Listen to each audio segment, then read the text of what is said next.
Olá pessoal, aqui é o evangelista Jefferson Vicente para mais uma pré-aula da nossa revista da editora Betel. A nossa lição de hoje é a lição de número 10, cujo título é Vivendo neste Presente Século.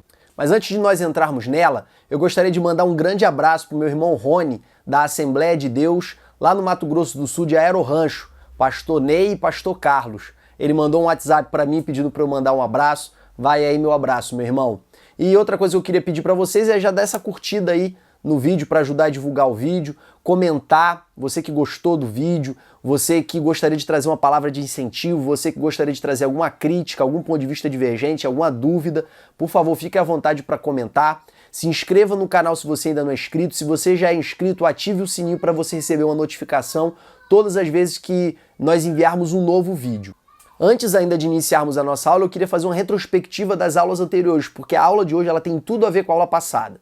De cara, eu queria dizer para vocês que as expressões santidade, maturidade e mudança e transformação, elas significam basicamente a mesma coisa, que é o homem deixar de ser o que ele era, um pecador, uma pessoa desviada, com caráter desviado, com comportamentos desviados, e se tornarem iguais a Jesus, terem um caráter igual ao de Deus, recuperar a identidade perdida no Éden, conforme nós expusemos com um certo detalhamento na lição passada.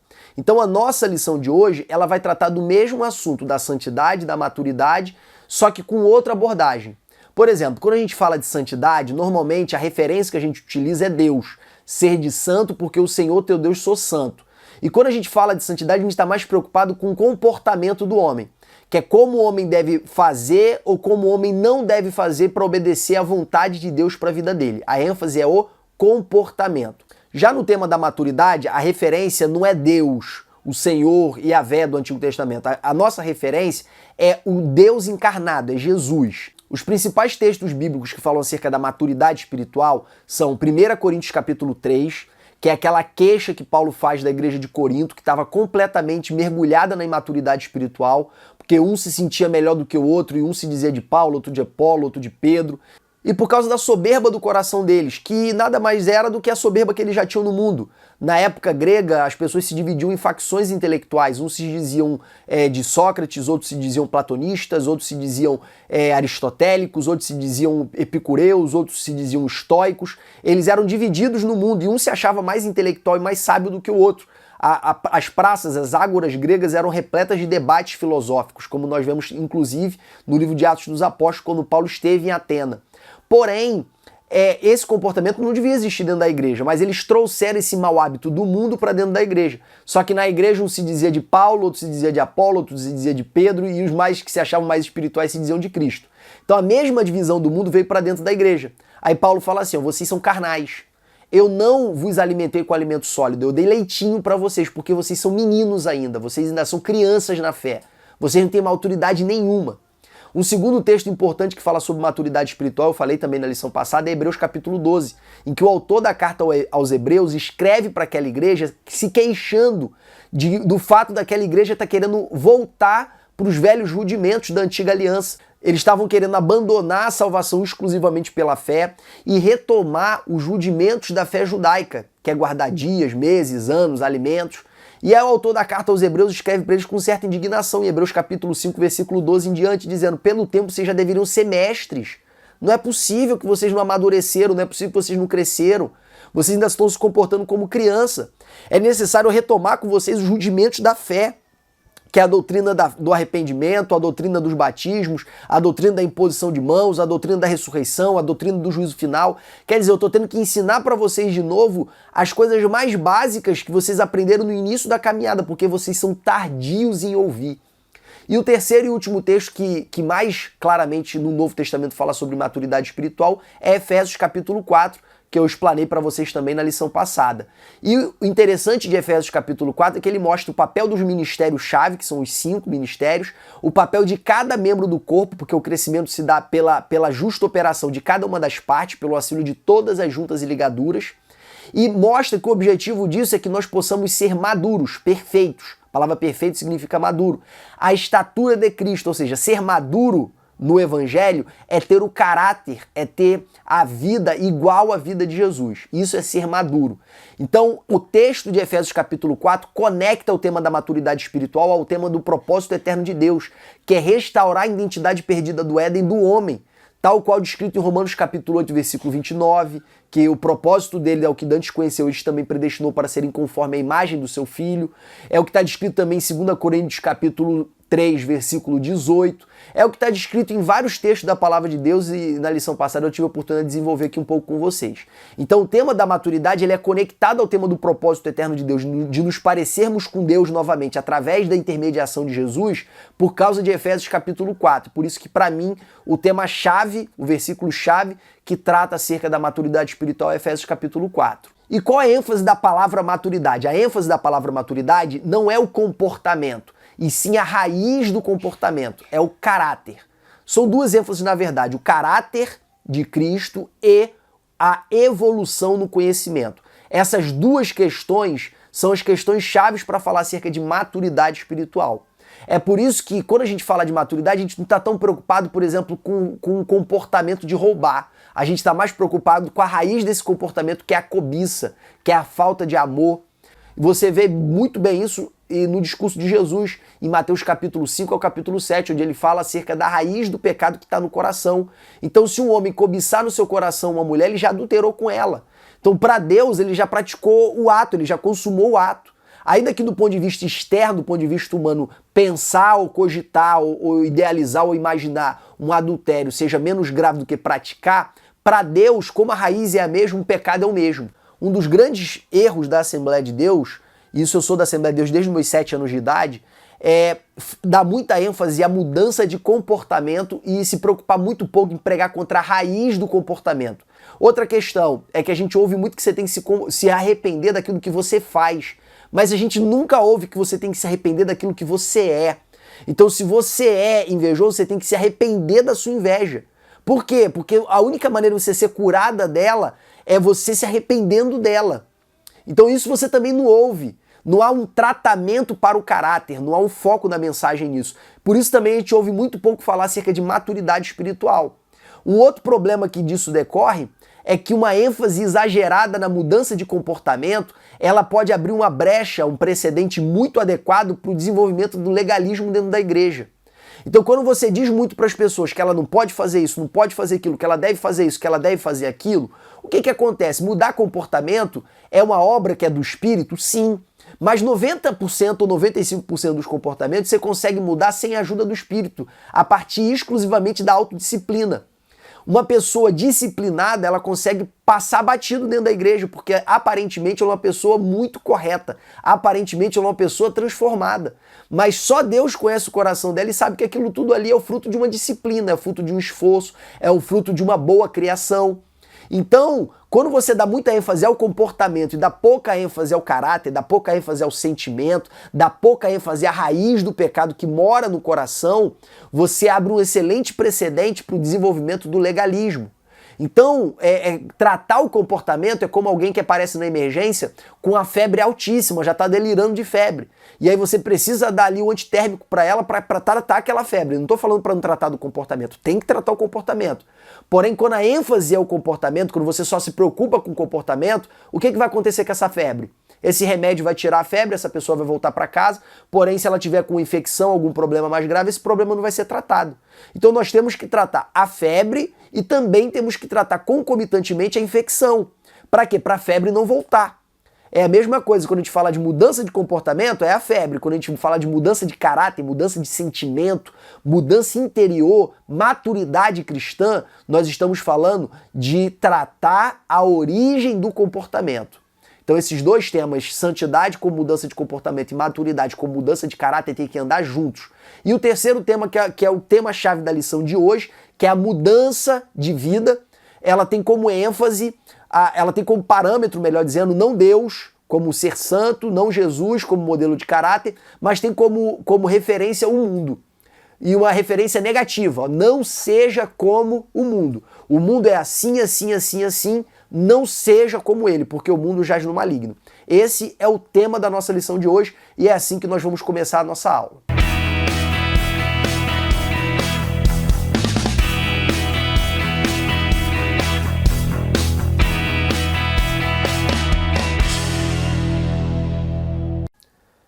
Eu dividi a nossa lição de hoje basicamente em 3 tópicos que vão orientar a nossa exposição. Em primeiro lugar, eu vou falar acerca da malignidade do mundo. Em segundo lugar, eu vou falar acerca de como sermos diferentes. E em terceiro lugar, eu vou falar acerca de como fazermos a diferença. Então, nesse nosso tópico 1, eu queria deixar muito claro para vocês que a palavra mundo, ela aparece com 3 sentidos distintos na Bíblia. É a mesma palavra que aparece com sentidos diferentes. Claro, aparece a palavra mundo e aparece a palavra século, elas são sinônimas, tá? Então essas 2 palavras aparecem com 3 sentidos. Um primeiro sentido é um sentido físico. O mundo é esse plano material onde nós vivemos e existimos. Em segundo lugar, o mundo ele aparece como as pessoas que vivem nesse plano. Então, em João 3,16, porque Deus amou o mundo de tal maneira, esse mundo aí são as pessoas. Em terceiro lugar, é a palavra mundo no sentido espiritual, como uma ordem sociopolítico, cultural e espiritual que está caída, que está prostrada diante do pecado e por causa do pecado está sob o governo de Satanás. A Bíblia vai chamar Satanás de príncipe deste século. A Bíblia vai chamar de Satanás de príncipe das potestades do ar. Quando você lê lá o livro de Daniel e vê que Daniel fica fazendo aquela oração, o anjo veio trazer a resposta para ele, mas o príncipe da Pérsia, a Pérsia era a superpotência internacional daquele tempo ali de Daniel. Então o demônio que governava a Pérsia, ele se colocou como obstáculo para a resposta de Daniel. E aí veio o anjo Miguel, libertou aquele anjo, ele veio, entregou o recado e falou, quando eu voltar, o príncipe da Grécia vai tentar me reter também, para eu não levar a tua resposta para Deus. Então, você vê que existiam principados e potestades sob o governo político do mundo daquele tempo. Não é diferente aqui hoje. É por isso que em Efésios capítulo 6, os demônios eles vão ganhar hierarquias relacionadas a autoridades. Principado, potestade, príncipe das trevas e hostes espirituais da maldade.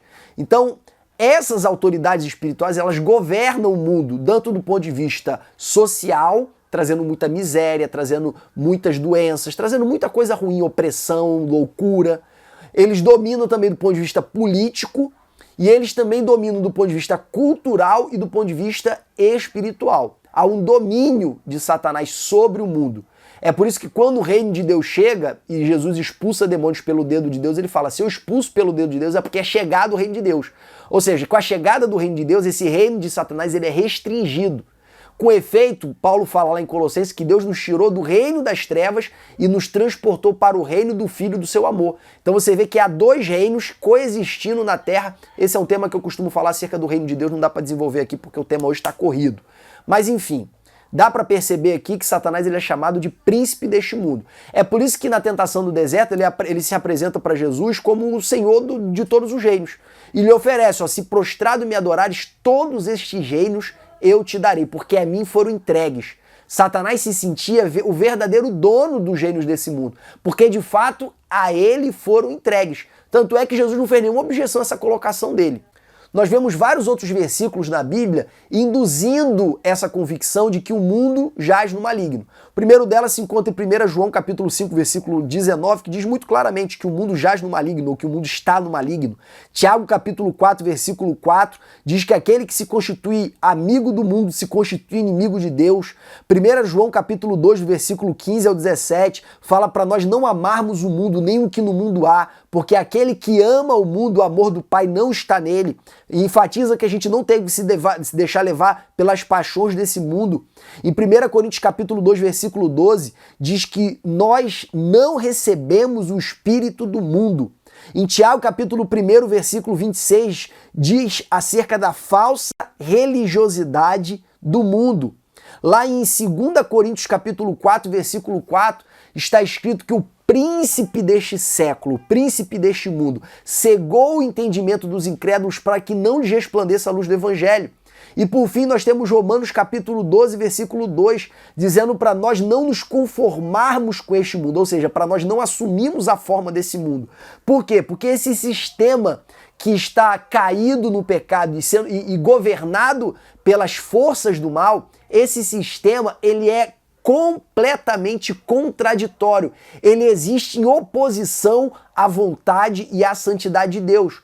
Por isso que todas as vezes que nós nos parecemos com o mundo, por isso que todas as vezes que nós nos comportamos como o mundo, por isso que todas as vezes que a nossa vida ela é uma vida que parece com a vida do mundo, a gente está se constituindo inimigo de Deus. Nós podemos falar cerca de alguns valores que estão impregnados na cultura do mundo, que a gente pode dizer que estão incorporadas essa cosmovisão mundana, como por exemplo o hedonismo, que é a vida pelo prazer, ou a vida em busca da felicidade, que fundamenta muito dos comportamentos que são contraditórios com a palavra de Deus, como por exemplo o divórcio. A pessoa não está mais feliz, ela vive pela felicidade, e isso tudo só faz sentido se for em função da sua própria felicidade. Então no momento de infelicidade ela pode moralmente se justificar para se divorciar. Nós podemos citar também o individualismo, de cada um pensa em si, de cada um busca sua própria vantagem, quando na palavra de Deus diz que cada um não busca o seu próprio interesse, mas sim do que é do outro.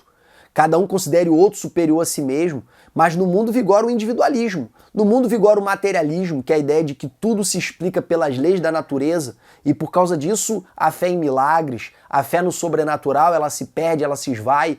Tudo gira em torno das coisas que eu posso apalpar. Então a segurança do materialista, ela está no seu dinheiro, a segurança do materialista está nas suas coisas, a segurança do materialista está no seu conhecimento, está naquilo que ele pode de fato controlar. E valores diferentes, irmãos, implica em uma avaliação diferente acerca daquilo que é certo e que é errado. Então, como eu citei para vocês o caso do divórcio, quem é hedonista, que pensa que a vida só faz sentido se houver felicidade, ele vai achar certo se divorciar em busca da felicidade. De repente, aquele cara que está num trabalho apaixonado pela colega de empresa, ele vai achar que é certo ele se aventurar nesse relacionamento porque a gente vive nesse mundo para ser feliz. E aí fica a questão, será que à luz da palavra de Deus isso é realmente certo? A pessoa individualista que só pensa em si, não pensa no outro, essa pessoa facilmente vai se justificar dizendo que é correto ter um gato. É correto fazer uma ligação clandestina na luz aí, no caso aqui do Rio de Janeiro, é da Light. Por quê? Porque afinal de contas todo mundo faz, eu não vou ser trouxa de pagar conta igual quando ninguém paga. Então essa visão do mundo, ela impregna a mente das pessoas que estão no mundo, que é o nosso caso, nós estamos no mundo. Então a gente precisa de um antídoto contra isso. O texto de referência citado pelo nosso autor, o pastor Marcos Santana, de Efésios capítulo 4, versículo 17 a 19, ele fala muito claramente acerca dessa necessidade que nós temos de abandonar a vã maneira de viver do mundo, que estão entenebrecidos nos seus sentidos, vivem segundo a vaidade dos seus sentimentos. Eles estão insensíveis à vontade de Deus, eles estão insensíveis aos valores de Deus. E aí a sequência do versículo vem dizendo para a gente se despir desse velho homem, que se corrompe, e se revestir no novo homem.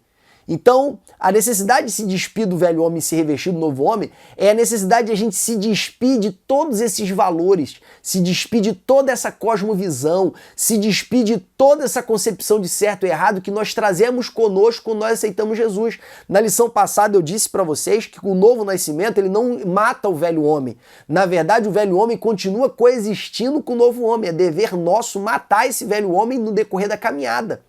E existe uma briga da carne contra o espírito, dessas duas naturezas, de maneira tal que quando prevalece a carne, a gente produz as obras da carne, quando prevalece o espírito, a gente produz as obras do espírito. Então é necessário a gente ter essa consciência de que a nossa vitória contra a carne não foi concretizada por completo, só vai se concretizar no momento da glorificação, em que aquilo que é corruptível se revestirá de incorruptibilidade. Enquanto isso não acontecer, a gente precisa estar no exercício constante de se despir do velho homem e se revestir do novo homem que é feito conforme a imagem de Cristo. Ainda falando sobre o mundo, é importante a gente entender basicamente como é que o mundo funciona para a gente poder compreender como essa cosmovisão, como esses valores, como toda essa influência do mundo, ela penetra nas nossas vidas. Então a gente pode mencionar aqui algumas poucas características aí do nosso mundo de hoje, do século XXI, do mundo pós-moderno. Em primeiro lugar, a gente pode citar como um exemplo o relativismo. Relativismo epistemológico, relativismo moral, relativismo religioso. O relativismo epistemológico é o que diz que não existe uma verdade absoluta. Então a minha verdade e a sua verdade são verdades diferentes, mas a sua verdade não é maior do que a minha. Em segundo lugar, o relativismo moral. Não, você acha que é errado, mas quem disse que eu acho que é errado? Nós temos também o relativismo religioso. Todos os caminhos levam a Deus. Todos os caminhos levam a Deus. Então todos esses relativismos eles se colocam como um grande obstáculo à igreja. Apesar que nós podemos encontrar caminhos dentro do relativismo, mas isso é um tema um pouco mais complexo, não dá tempo de desenvolver aqui. Uma segunda característica do mundo pós-moderno é a globalização.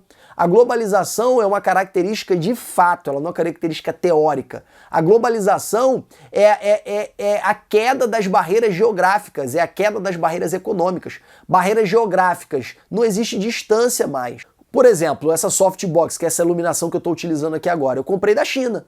Tem um site, que é o AliExpress, que são fabricantes chineses que vendem nesse site. E aí eu compro, eles mandam no navio, vem para o correio brasileiro, eu retiro do correio, pago o imposto lá na hora de retirar do correio e fico com o produto. Não existe mais barreiras geográficas. Isso foi muito rápido, isso demorou nem um mês para um produto vir da China, do outro lado do mundo.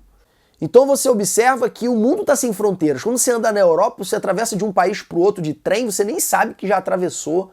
Por quê? Porque o mundo está conectado. Você pega um avião hoje, aqui agora, daqui a 10 horas você está nos Estados Unidos, daqui a 15 horas você está na Europa, daqui a 20 horas você está no Japão. Então o mundo, as fronteiras estão cada vez menores. E tanto do ponto de vista geográfico como do ponto de vista da informação. Eu consigo falar com uma pessoa agora, a minha cunhada que mora nos Estados Unidos, eu consigo ligar para ela agora pelo WhatsApp sem pagar R$1, vendo a imagem dela através da câmera do celular. Então as distâncias, elas foram encurtadas ao mínimo. Nós vemos também a queda das barreiras financeiras. Uma empresa está investindo numa fábrica no Brasil. Só que se ela de repente sair uma lei ou aumentar um imposto ou acontecer algum fator que torne a produtividade dela menor no Brasil, ela pega o seu capital e transfere para a China, transfere para Taiwan, transfere para Hong Kong, transfere para algum outro lugar que a produtividade é mais barata e dá a margem de lucro maior. Então você tem, por exemplo, o cinturão industrial dos Estados Unidos, que é o centro-oeste dos Estados Unidos, uma região que se desenvolveu com base na indústria automobilística, agora vivendo a míngua, falida. Por quê? Porque as empresas migraram, elas saíram dos Estados Unidos por causa do alto custo da mão de obra. E essas empresas saíram não fisicamente, a fábrica continuou lá. O que saiu foi o dinheiro, o capital, as fábricas fecharam. Elas foram para outras regiões economicamente mais viáveis. Então a globalização ela amplia a concorrência também. A concorrência agora não é mais nacional, a concorrência é internacional. Então você compra um produto aqui no Brasil para um fabricante brasileiro e com praticamente igualdade de condições e normalmente até mais barato você compra um produto do exterior. Então o fim dessas barreiras ela gerou grande transformação na sociedade. No âmbito político nós temos a diminuição da soberania nacional de cada país. Todos os países agora se reúnem em blocos, os países agora fazem acordos internacionais, multipolar, bipolar. A soberania nacional com a influência das multinacionais e das entidades internacionais está cada vez mais mitigada. Do ponto de vista cristão, isso não tem uma repercussão muito específica, salvo no tocante à padronização. Então a moda hoje ela é internacional, o jeito de se vestir é internacional, os modelos de carro são internacionais. Então a vida ela se internacionalizou. A câmera que eu estou gravando agora é internacional, veio de outro país, porque era muito mais barato lá fora. Então você vê que o mundo se internacionalizou e tudo meio que se padronizou. E essa padronização ela também influencia a igreja.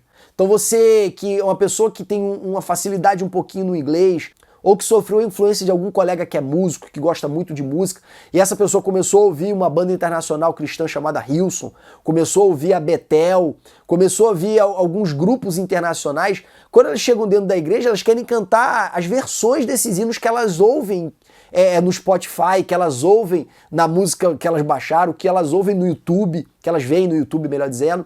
Então, essa padronização internacional, ela também repercute dentro da igreja.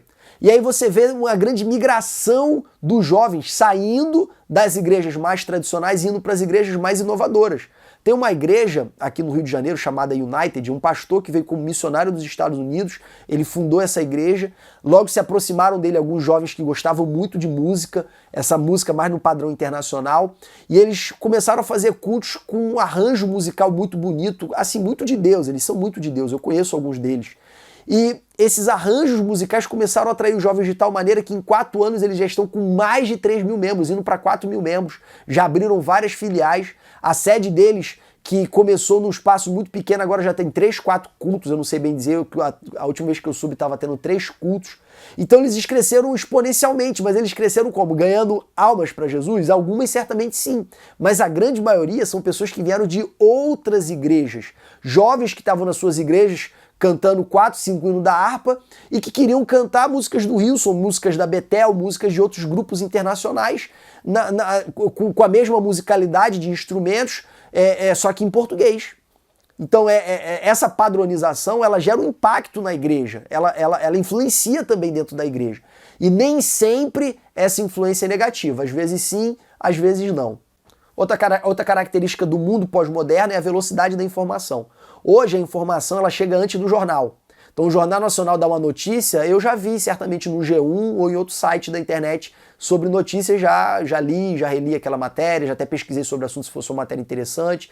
Quando eu vejo no jornal, eu já assisti. Então não tem nem tanto prazer mais de assistir jornal. O jornal impresso então é pior ainda, ele sai no dia seguinte, com a matéria que já passou. Então a função do jornalismo se transformou de maneira assim, muito acentuada, porque o papel do jornalista não é mais apenas dar a notícia. O papel do jornalista passou a ser predominantemente comentar a notícia, porque dar a notícia já não é tão relevante assim, porque as pessoas já sabem da notícia. Outro impacto também é as redes sociais, que trouxeram mudanças de hábitos estruturais na nossa sociedade. A minha filha agora, por exemplo, eu estou gravando aqui agora, minha filha tem que estar vendo um vídeo no YouTube, senão ela fica gritando, ela estava gritando aqui, batendo na porta. Então eu tive que colocar um vídeo de criança brincando para ela ver no YouTube enquanto eu gravo. Daqui a pouco eu tomo o celular dela de novo, vai ser um chororô danado, porque eu não gosto de deixar ela muito tempo com o celular. Então você vê que as redes sociais, o YouTube, mudou vários comportamentos das pessoas. E entre essas mudanças de comportamento, nós podemos dizer que as pessoas estão muito mais conectadas ao celular e menos conectadas às pessoas. Isso repercute até mesmo nos cultos. Eu quando eu era coordenador de jovens, eu comentava com a minha diretoria, eu comentava com as outras pessoas, que hoje em dia o coordenador e o departamento não concorrem somente com o shopping, que na verdade na época quando eu era adolescente eram poucos, eram longes. Hoje o coordenador concorre com shopping, hoje o coordenador concorre com Netflix, hoje o coordenador concorre com YouTube, hoje o coordenador concorre com WhatsApp. Hoje a nossa concorrência para atrair a atenção do jovem é muito maior, a gente precisa de muito mais unção e estratégia hoje do que no passado. No passado tinha unção, estava suficiente. Hoje em dia a unção ela tem que ser acompanhada de muita estratégia, porque o jovem só vai ser impactado pela unção se ele olhar para você. E ele tá difícil dele observar, dele participar dos eventos que você faz. Então, gerou mudanças. E aí você tem que atacar os jovens nas redes sociais, você tem que atacar no sentido assim de alcançar, tá? Você tem que atacar os jovens através das redes sociais, você tem uma nova maneira de trabalhar, baseado nessas mudanças da sociedade. Quer ver outra mudança de paradigma também? O conhecimento hoje está na internet. Na antiguidade, o depositário do conhecimento era o ancião. O ancião era a pessoa que sabia como fazer. E aí o ancião ele tinha um respeito muito maior porque ele era o depositário do prosseguimento da sociedade. Hoje, a pessoa precisa fazer uma receita de um bolo, de uma macarronata, de um prato sofisticado, de um prato gostoso. Não liga para a avó e não liga para a mãe para saber, ele liga o YouTube. Um dia desse não, faz um tempinho já, eu sou péssimo na cozinha, eu não cozinho quase nada. Mas um dia eu decidi que eu queria comer uma macarronada italiana que eu comi em outro lugar, que eu achei maravilhosa, que eu não achei mais em lugar nenhum. Eu olhei no YouTube e fiz uma macarronada, irmão, que macarronada. Nunca minha mãe fez uma macarronada daquela, eu nunca comi essa macarronada em restaurante nenhum aqui no Brasil. Nenhum. Eu fiquei deslumbrado com a minha própria macarronada. Mas foi o quê? Foi o dia inteiro fazendo, porque eu olhava no YouTube, imitava, dava pause, imitava, dava pause, imitava. E assim eu consegui fazer a danada da macarronada. Uma macarronada italiana genuína, olhando no YouTube. Então você não precisa mais do ancião como depositário do conhecimento. Claro que eles continuam sendo depositários da sabedoria, mas não do conhecimento. Antigamente era dos dois. Isso muda a sociedade. Nós podemos falar também acerca da fluidez dos relacionamentos. Tem um autor chamado Zygmunt Bauman, de vez em quando eu cito ele aqui, ele fala acerca da modernidade líquida, ele fala acerca do amor líquido, ele fala acerca da sociedade do consumo. Todos esses livros, eles são livros que falam sobre o nosso tempo. Ele fala que uma das características do tempo de hoje é a fluidez dos relacionamentos. E o que significa fluidez? É mais liberdade e menos segurança. Então, antigamente, as pessoas casavam, não tinha negócio de namoro, o noivado era a promessa, mas não tinha o momento do noivado, nada disso, era uma promessa de que ia casar e isso já era noivo. Aí depois evoluiu para um noivado, que pressupunha um certo relacionamento, aí depois evoluiu para um namoro, depois virou um ficar e agora manda nude pelo celular. Então você vê que as coisas estão cada vez mais fluidas, com mais liberdade, menos segurança, menos estabilidade. Esse autor ele fala que as pessoas elas querem ter contato com o maior número de pessoas, só que para se relacionar com muita gente, elas precisam se relacionar rápido com cada uma delas. Então é mais velocidade e menos segurança. Ele chama isso de mal-estar da pós-modernidade, porque toda essa falta de segurança acarreta muitos dramas. Vamos dizer que uma mulher é sofisticada, independente, uma mulher é bem-sucedida, que não se prende a relacionamentos porque ela pensa que ela tem que ter liberdade de escolha e tudo mais, parará, parará, pão duro. Digamos que essa mulher de repente se apaixone por um cara, se apaixone de verdade. E esse cara, ele tá na pós-modernidade, ele fica com ela uma vez, duas, três, até chega a morar com ela 2, 3 meses, quando o cara de repente sente saudade da balada, sente saudade da festa e larga ela com o coração partido. Então esse é o mundo pós-moderno, é o mundo onde as pessoas sofrem muito mais com decepções de relacionamento, sofrem muito mais com abandono, sofrem muito mais com rupturas emocionais, mas por causa dessa mentalidade forjada na velocidade, forjada na liberdade e pouco forjada na segurança, na estabilidade e encontrar contentamento e satisfação com aquilo que tem. As pessoas sempre estão buscando algo que está fora, sempre estão buscando algo que está além e não se satisfazem com aquilo que elas têm. Isso repercute na igreja? Claro, repercute no relacionamento na igreja e repercute também com a vinculação das pessoas à instituição religiosa. Então hoje é muito mais fácil do que antigamente as pessoas mudarem de igreja. Ela está aqui na Assembleia, ela vai ver como é que tá a Batista, fica lá 2 anos na Batista e não gosta, vai para outro lugar e vai para outro lugar. Então hoje as igrejas estão cada vez mais dependentes, as igrejas que usam os métodos carnais, elas estão cada vez mais dependentes do entretenimento para conseguir prender o maior número de pessoas e trazer pessoas de fora.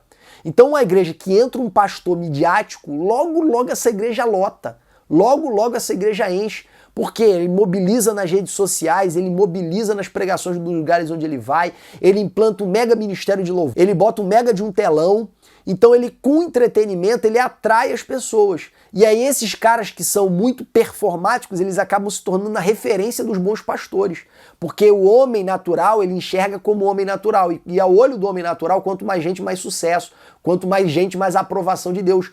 Isso pode ser verdade? Pode, mas não necessariamente. Então, essa mudança da sociedade, ela gera uma mudança na igreja. Até porque os pastores que não querem sair perdendo, eles passam a gastar cada vez mais esforços em entretenimento, e entretenimento gasta esforço, gasta de dedicação. E eles começam a se dedicar mais em desenvolver entretenimento e passam a ter cada vez menos tempo e menos força para cuidar, para se relacionar. É muito esforço para entreter e pouco esforço para cuidar. E isso é um processo que, se a gente não tiver autocrítica, a gente se deixa se levar automaticamente. Por fim, essa velocidade, essa liberdade, essa fluidez da sociedade faz com que todo mundo esteja com pressa o tempo todo, ansioso o tempo todo, e eu ouvi uma palestra dizendo que toda a crise de depressão ela é precedida 90 a 95% das vezes por um grave pico de ansiedade. Então a depressão, que é a principal causa de perda financeira do mundo hoje, perda profissional, que a pessoa entra em depressão não pode mais trabalhar, a depressão, que é chamado mal do século XXI, a depressão, que é esse estado de vida em que a pessoa prefere morrer do que viver. Eu estava conversando ontem no culto doméstico aqui em casa, a avó da minha esposa mencionou, lembrou, né, daquele selo que vai ser aberto no dia da grande tribulação, em que vai subir um espírito do abismo, vai ferir as pessoas vão querer a morte, mas não vão tê-la, vão desejar a morte, não vão conseguir morrer. Esse fenômeno já está acontecendo de uma certa maneira, não como está na Bíblia, mas de uma certa maneira hoje, que é a pessoa deprimida querer morrer e não conseguir. Quem não conhece alguém que já tentou se matar? É muito complicado, ainda mais nas grandes cidades, nas grandes capitais, é muito complicado. Nos países de primeiro mundo, o suicídio é a principal causa de morte. Não é bala, não é acidente de trânsito, é suicídio, morte não natural, é claro. Então, irmãos, a gente tem que estar atento para essa questão da pressa, da ansiedade e da depressão, porque ela está dentro da igreja. Quantas pessoas com síndrome do pânico, com depressão dentro da igreja?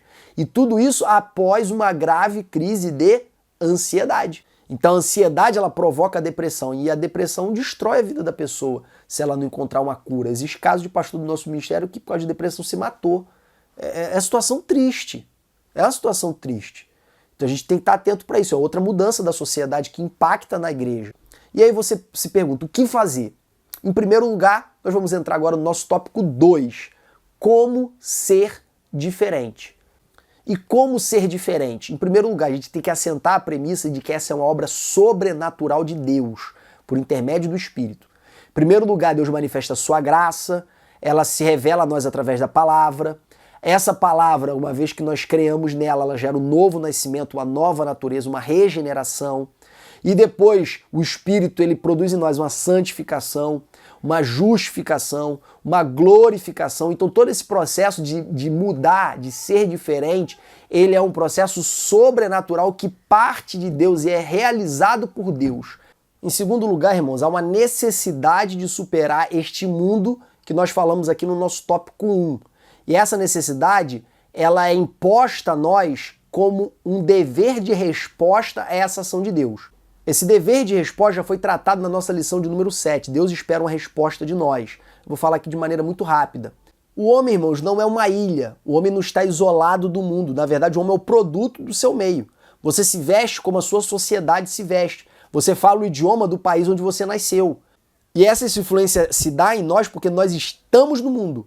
Mas a gente sempre tem uma consciência que nós estamos no mundo, mas nós não somos do mundo. Pedro foi muito claro ao dizer que nós somos peregrinos e forasteiros no mundo. Nós estamos aqui de passagem. Jesus, na sua oração sumo sacerdotal, lá em João capítulo 17, ele ora ao Pai assim pela sua igreja, por nós. Pai, eu não te peço que os tire do mundo, mas que os livre do mal. Santifica-os na verdade, a tua palavra é verdade. Ou seja, guarda eles, santifica eles, apesar deles estarem no mundo.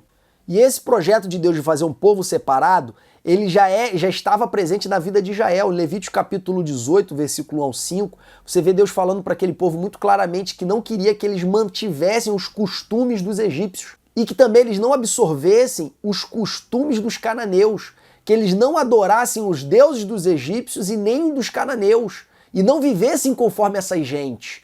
Então Deus, desde Israel, queria fazer uma nação separada. E esse mesmo propósito de Deus para Israel, ele se perpetua para a igreja. Eu vou desenvolver isso daqui a um pouquinho mais à frente. Eu só estou falando agora que é necessário a gente mudar. Essa mudança, ela começa em Deus, mas ela depende de uma reação nossa. E como nós reagimos a essa mudança? Respondendo às iniciativas de Deus. Veio a palavra? Volta a fé.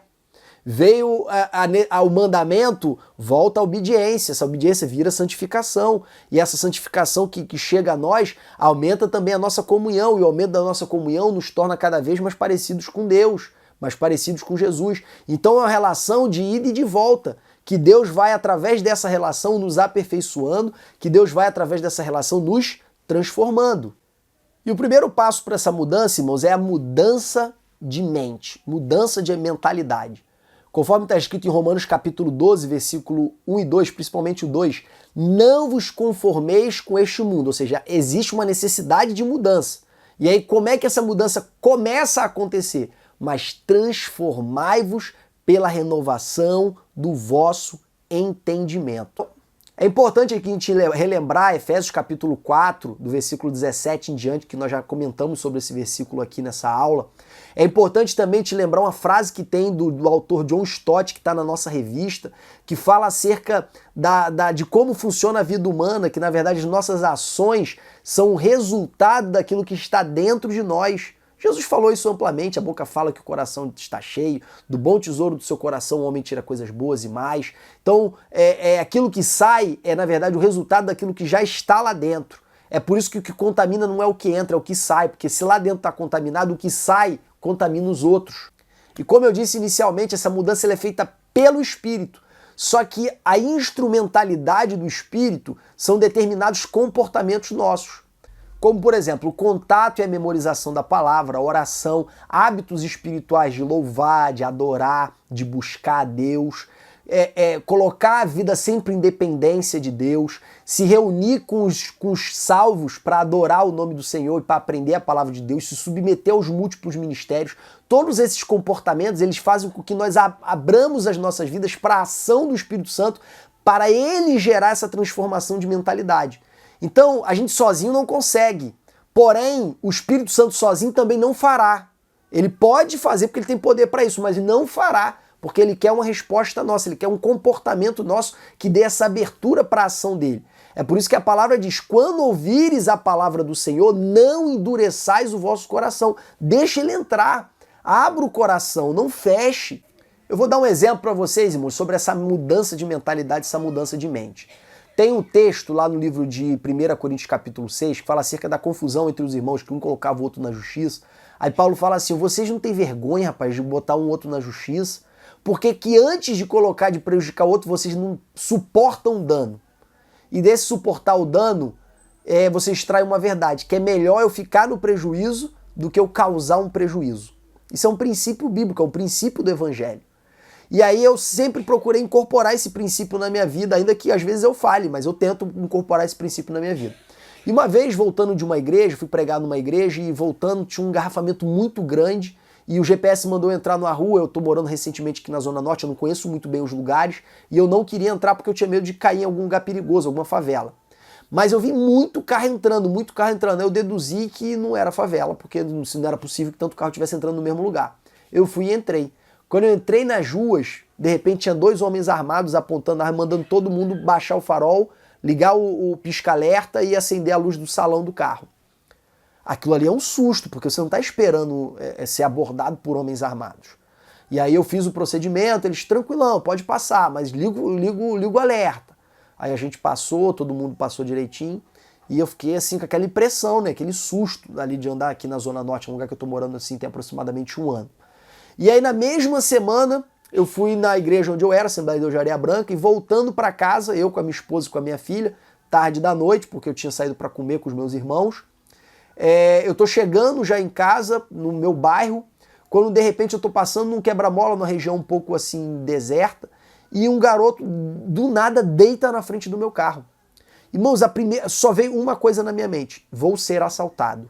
E aí eu falei com a minha esposa assim, Roberta, solta a Giovana pra gente descer do carro. E a Roberta foi, soltou ela rapidinho e eu fiquei esperando o garoto levantar. Um ônibus que estava vindo do outro lado também já parou e ficou olhando. E aí, irmãos, veio 2 pensamentos na minha mente. Primeiro, a certeza de que eu seria assaltado. E em segundo lugar, uma necessidade e uma decisão. E as opções que vieram na mente só foram 2. Em primeiro lugar, passar por cima dele e ir embora. E em segundo lugar, ficar ali e ser assaltado e colocar de repente minha família em risco. E aí quando eu pensei nisso, veio essa passagem na minha cabeça. É melhor suportar o dano do que causar o dano. E aí eu fiquei parado. Eu falei, eu prefiro ser assaltado, e eu tinha certeza que eu ia ser assaltado. Eu prefiro ser assaltado do que atropelar alguém. E aí o que aconteceu? Aquele jovem levantou e correu, quando de repente eu vi ele se encontrando com a namorada, estava fazendo showzinho para a namorada. Devia ter bebido uma bebida e fez aquele showzinho para ela de deitar na frente do carro. Imagina se eu passo por cima dele. E graças a Deus que eu tomei aquela decisão orientado pela palavra, mudança de mente gerada pela palavra. Passo 2, se despindo do velho homem, se revestindo do novo homem no sentido de comportamento. Então a mudança de vida ela passa também pela mudança de comportamento. Aquele que roubava, não roube mais. Antes, trabalhe para ajudar quem tem necessidade. Aquele que mentia, não minta mais. E aqui é muito interessante, bom, nós fazemos uma distinção muito básica, que é a distinção entre didaquê e querigma. E o que é o querigma, irmãos? O querigma é a proclamação. O querigma é Jesus Cristo e este crucificado. Isto é o querigma, é a pregação, é a exposição do reino de Deus, do evangelho do reino, de falar acerca do plano da salvação de Deus. Isso é o querigma. O querigma ele deve ser exposto para o incrédulo. E tem um outro segmento de ensino dentro da palavra de Deus, de exposição das escrituras, que é chamado de didaquê, que é o ensino. Então você vai ver essa divisão básica em várias cartas de Paulo, como por exemplo Romanos. Do capítulo 1 ao capítulo 19, Paulo fala acerca do plano da salvação. Este é o querigma. Do capítulo 12 ao 16, nós vamos ver várias instruções práticas acerca de como nós devemos nos comportar. Esta é a didaquê. E a divisão de Efésios é muito interessante, porque em Efésios capítulo 4, versículo 1, Paulo fala assim, vocês devem andar de maneira digna da vossa vocação. Que vocação? Essa vocação que eu falei no capítulo 1, 2 e 3. Essa tão grande salvação que veio pela graça, não veio pelas obras, para que ninguém se glorie. Então essa tão grande salvação, ela gera em nós uma responsabilidade de mudança de comportamento. É nesse contexto que nós aplicamos os versículos que falam de maturidade espiritual, que é do 11 ao 16, que nós falamos acerca de mudar de mentalidade, que é do versículo 17 ao 19, que nós falamos acerca de se despir do velho homem e se revestir do novo homem, que é os versículos seguintes. E depois Paulo vem falando de vários exemplos práticos, como esses que eu acabei de citar agora, aquele que rouba e não rouba mais, aquele que minta não minta mais e vários outros. Então a gente tem que se comportar de maneira compatível a essa salvação, nós temos que se comportar de maneira compatível com esse chamado. Então mudar comportamento também é ser diferente desse mundo. Por fim, para acabar, graças a Deus, nós entramos agora no nosso tópico 3, que fala acerca de como fazer a diferença. Ser diferente, irmãos, não é suficiente. A Bíblia não quer só que a gente seja diferente, a Bíblia também quer que a gente seja a diferença que o mundo precisa. É por isso que Jesus fala lá no livro de Mateus capítulo 5, que vós sois o sal da terra e a luz do mundo. Se o sal não salgar, para nada presta. Ninguém esconde uma candeeira debaixo de uma mesa. A luz serve para iluminar. O que Jesus estava falando ali? Jesus estava falando, viva o teu propósito. Exercite aquilo que você foi chamado para exercitar. E esse exercício dessa vida nova gerada em nós, ela tem que repercutir, ela tem que impactar o mundo. Por isso aí a figura do sal e por isso aí a figura da luz. Essa mudança de vida também está num texto que foi citada pelo autor da nossa lição algumas vezes, que é Tito capítulo 2, versículo 8, mandando a gente viver nesse mundo sóbria, justa e piamente. A gente tem que viver desse mundo de maneira distinta de como o mundo vive. E toda essa mudança que nós devemos viver e mostrar para o mundo que vivemos, ela tem como efeito constranger o mundo a mudar de vida. Quando alguém olha para nós não mentindo, se preocupando mais com os outros do que conosco mesmo, quando alguém olha para nós e vemos que nós não guardamos ressentimento, não guardamos rancor, que nós temos a nossa família bem estruturada, que nós temos alegria na nossa casa, felicidade, que nós temos verdadeiramente o amor de Deus transbordando nos nossos corações, quando eles olham para nós e enxergam tudo isso, eles passam a sentir o desejo e a vontade de viver aquilo que a gente vive. E começa a considerar, começa a cogitar a hipótese de adotar o mesmo caminho que nós, que é vivendo de acordo com o senhorio de Cristo. Então nós influenciamos pelo constrangimento, quando nós somos sal e quando nós somos luz. Todavia essa influência, irmãos, ela tem que ser debaixo de muito cuidado. O projeto de Deus para Israel foi distinguir Israel de todas as outras nações. Por isso que Deus disse para ele, vocês são a geração eleita, vocês são o reino de sacerdócios, ou sacerdócio real, vocês são o povo que eu adquiri da terra do Egito. Todos esses títulos foram atribuídos para Israel na antiga aliança. E o projeto de Deus para Israel era utilizar a distinção étnica de Israel e a proeminência econômico-política de Israel para glorificar o seu nome. Então Deus queria que Israel se tornasse uma comunidade que tinha um calendário próprio, que tinha festas próprias, que tinham costumes próprios, para que através de todos esses mecanismos culturais, para que através de todos esses mecanismos políticos, eles pudessem sempre se lembrar da lei do Senhor. Então eles estavam se afastando um pouco da lei do Senhor, se esquecendo do livramento que Deus fez da terra do Egito, chegava a Páscoa.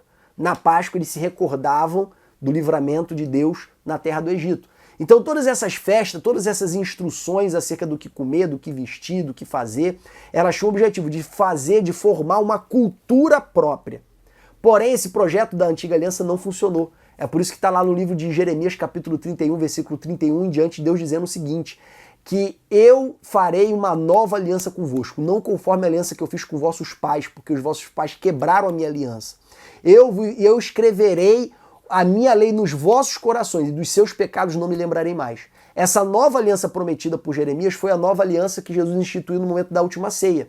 Que este é o Novo Testamento no meu corpo, esse é o Novo Testamento no meu sangue. A palavra Novo Testamento, do grego, é a tradução da palavra aliança do hebraico.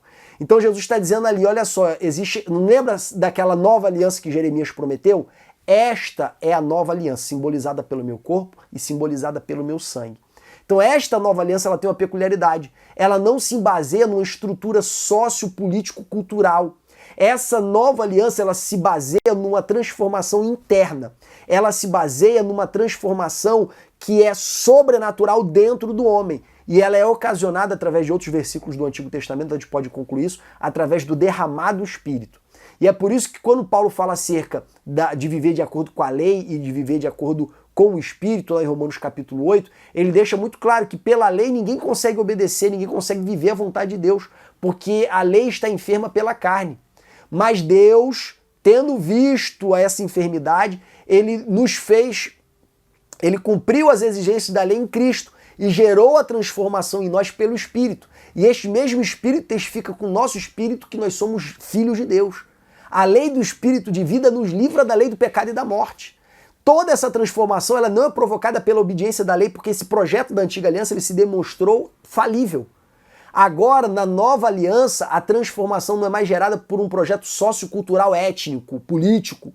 Na nova aliança, o projeto é uma transformação individual, uma transformação de vida. E não apenas construir uma nação independente das outras. E Pedro atribui a nós as mesmas características de Israel. Vocês são geração eleita, sacerdócio real, povo santo, povo adquirido. Esses eram títulos atribuídos a Israel, ele atribui à igreja, porque a igreja agora, não como uma entidade político-social, mas como um corpo vivo, orgânico neste mundo, ela é em si essa nova nação, que não está restrita a uma geografia, que não está restrita a um único governo político, que não está restrita a parâmetros culturais de feriados e de alimentação e de outras coisas mais que Israel estava. Então o projeto de Deus para a vida da igreja é diferente, não é a segregação mais.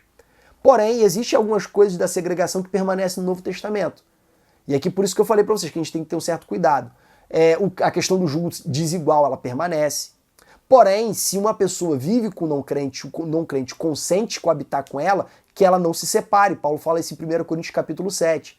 Então não entre num jugo desigual, mas se você já estava num relacionamento e depois você se converteu, também não se separe se essa pessoa quiser continuar com você. Na tradição judaica, como o projeto era um projeto de separação étnica, um judeu que se casava com uma estrangeira, no momento que ele lia a lei do Senhor, ele se sentia tão constrangido que ele tinha que se separar. Você vai ver isso lá no livro de Neemias. Já na igreja, não. Como o projeto é diferente do projeto de Israel, você que tem o Espírito Santo e a pessoa que vive contigo é seu esposo, é sua esposa, consente continuar com você, esta pessoa pode continuar com você. Você não precisa separar dela.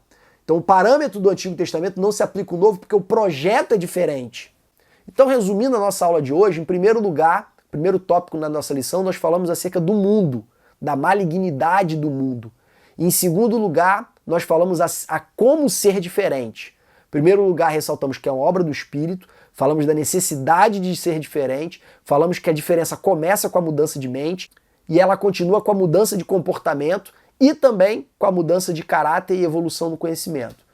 E por fim, no nosso tópico 3, nós falamos acerca de como fazer a diferença. Em primeiro lugar, nós fazemos a diferença influenciando o mundo através da nossa vida. Em segundo lugar, nós fazemos a diferença vivendo esse projeto alternativo de Deus como uma comunidade separada, mas não por fronteiras territoriais, não por um governo político, e sim separados por um relacionamento, separado por um estilo de vida, separado por um padrão moral diferente. E aí, nesse sentido, a gente não precisa sair do mundo, a gente pode fazer isso estando no mundo, convivendo com outras pessoas, convivendo com pecadores. Essa não é uma dificuldade da igreja. E em terceiro lugar, nós podemos fazer a diferença sendo relevante. Meu querido, que Deus te abençoe, te dê uma aula abençoada e que você possa ter crescido muito através dessa exposição. Não deixe de mandar aqui o seu abraço aqui nos comentários, de curtir esse vídeo e de transmiti-lo para outras pessoas. Que Deus te abençoe, em nome de Jesus.